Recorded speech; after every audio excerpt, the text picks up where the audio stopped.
Bonjour et merci de regarder cette nouvelle vidéo. Quand on parle de grossesse et d'accouchement, certains sujets sont tabous mais ils parviennent de temps en temps à percer l'omerta et on en entend vaguement parler. Du dérèglement hormonal à l'épisiotomie, ce mot qui fait trembler dans les chaumières, on se dit qu'on est prévenu du pire. Mais je trouve qu'il y a un domaine à propos duquel on a encore un petit peu de mal à trouver des témoignages, c'est la rééducation du périnée. Ou alors comme ça se gère juste après l'accouchement, durant les toutes premières semaines de vie de bébé. Disons qu'au même moment, il y a des dizaines d'autres préoccupations à propos desquelles, c'est vrai, on va préférablement parler, que ce soit avec le corps médical, avec nos proches ou avec les autres mamans qu'on côtoie. Parler de son corps, de son utérus, de son périnée, c'est pas spécialement qu'on a honte ou quoi, c'est juste qu'on n'y pense pas.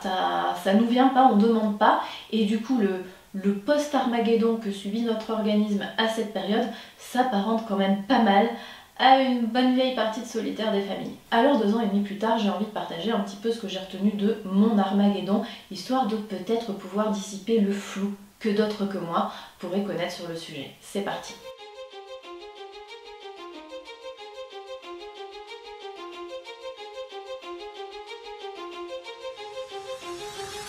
Alors déjà, le périnée, c'est pas le nom d'une chaîne de montagnes que tu sais plus trop où la situer sur la carte de l'Europe. C'est une zone musculaire située au niveau de l'entrejambe et c'est elle qui contient ce que l'on nomme les extrémités inférieures des voies digestives, génitales et urinaires. En clair, le périnée, il va du trou de balle jusqu'à l'avant du free-free, autrement dit, il a pris cher pendant l'accouchement. Mais aux joies, nous vivons dans un pays où non seulement la rééducation du périnée existe de façon plutôt efficace, mais où en plus elle est prise en charge. Une dizaine de séances octroyées pour permettre de s'éviter à l'avenir petits et gros désagréments. Au rang des petits désagréments, parlons sans détour, ça évite la goutte de pipi culotte à vie à chaque fois qu'on éternue, qu'on tousse ou qu'on rigole un petit peu trop fort. Et en ce qui concerne les gros désagréments, je fais allusion à la descente d'organes. Alors la première fois que j'ai entendu ce terme peu après mon accouchement, non pas que je l'avais jamais entendu avant,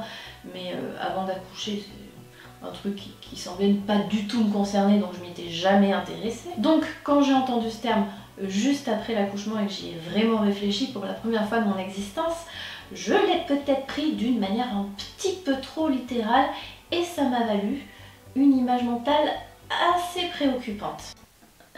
Descente d'organes, mais s'ils descendent les organes, il y a un moment, il n'y a plus rien. Vous voulez dire que j'ai la vessie qui va me sortir de la zouzoute et ça arrive comme ça pendant qu'on attend le bus ou ça prévient?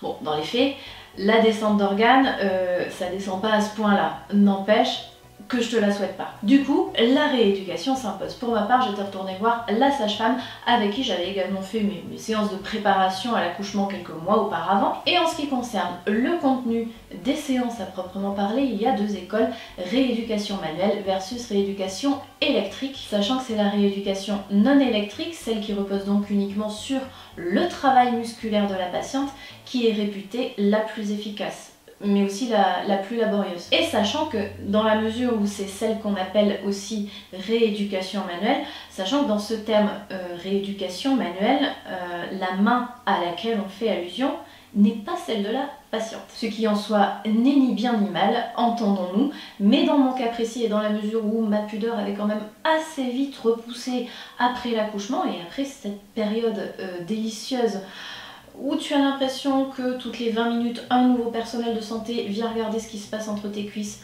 pendant 4 jours, j'avais choisi la rééducation avec une sonde électrique. Sonde qui, pour que vous puissiez vous représenter la chose, je dirais, est le parfait croisement entre un sport élec et un vibromasseur. Sachant qu'au niveau des sensations, on est quand même plus près du sport élec, parce que c'est pas douloureux, mais c'est pas agréable non plus. Et c'est rien de le dire. Et donc pendant les premières séances, on est relativement passive. La sonde envoie régulièrement des petites décharges censées remuscler la zone sinistrée pendant qu'on papote, m'avait dit ma sage-femme. Non, tu crois? Tu crois que je l'ai pas remarqué, ton écran là, avec le petit curseur qui avance là, le long d'une zone où il y a écrit repos et qui tout à coup va rentrer dans une zone où il y a écrit travail? Aïe! Ok, c'est pas un taser, mais ça y va pas mollo. Je sais pas vous, mais moi, tant qu'à papoter, je suis une fille simple, je préfère un bon thé et des biscuits. Eh ouais, parce que comme dit, c'est pas douloureux, mais c'est pas agréable non plus. Et ça, c'est l'euphémisme de cette vidéo. Mais aussi incroyable que ça puisse paraître, au fil des séances, ça finit par marcher. On finit par blaguer, par parler de plein d'autres choses, et les décharges s'enchaînent sans plus qu'on les redoute. C'est alors le moment de passer à des séances où nous allons avoir un rôle un petit peu plus actif. Vous connaissez le Pictionary? Ben là c'est pareil. À ce petit détail près qu'on joue pas vraiment avec un crayon et qu'on ne tient pas avec la main. Sinon c'est pareil. Au fur et à mesure que les séances s'enchaînent, on apprend ou on réapprend à utiliser sciemment l'ensemble de nos muscles périnéens. Et à la fin, quand on a réussi à reproduire une rosace à 12 branches sur l'écran de contrôle, la sage-femme nous rend notre liberté. Et tel un petit padawan encore intimidé mais remusclé du périnée, nous rejoignons le monde. Et avec le recul, je me dis qu'elle avait raison. J'ai fini par aimer ces rendez-vous pluri-hebdomadaires. Pas tant pour l'ivresse de la rééducation en elle-même, hein, on est d'accord, mais parce qu'elles étaient des moments en dehors de cette routine où au début tout passe toujours exclusivement forcément par bébé routine, qu'on échangerait pour rien au monde, on est bien d'accord, mais qui a vite fait, si on n'y prend pas garde, de nous avaler tout entier.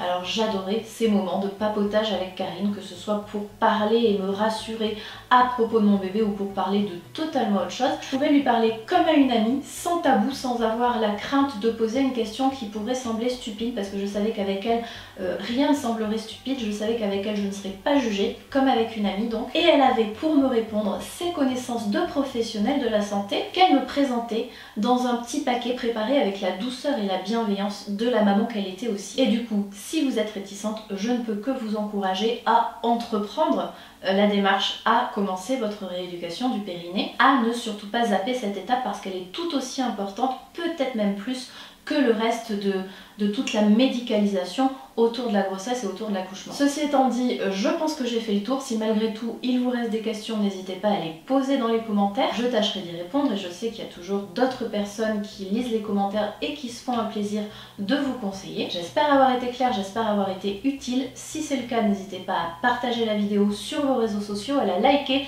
Vous pouvez également vous abonner en cliquant sur la petite pastille qui va suivre ou regarder toujours sur les petites pastilles qui vont suivre, regardez d'anciennes vidéos. On se retrouve très bientôt pour plein de nouvelles vidéos et en attendant, soyez sages.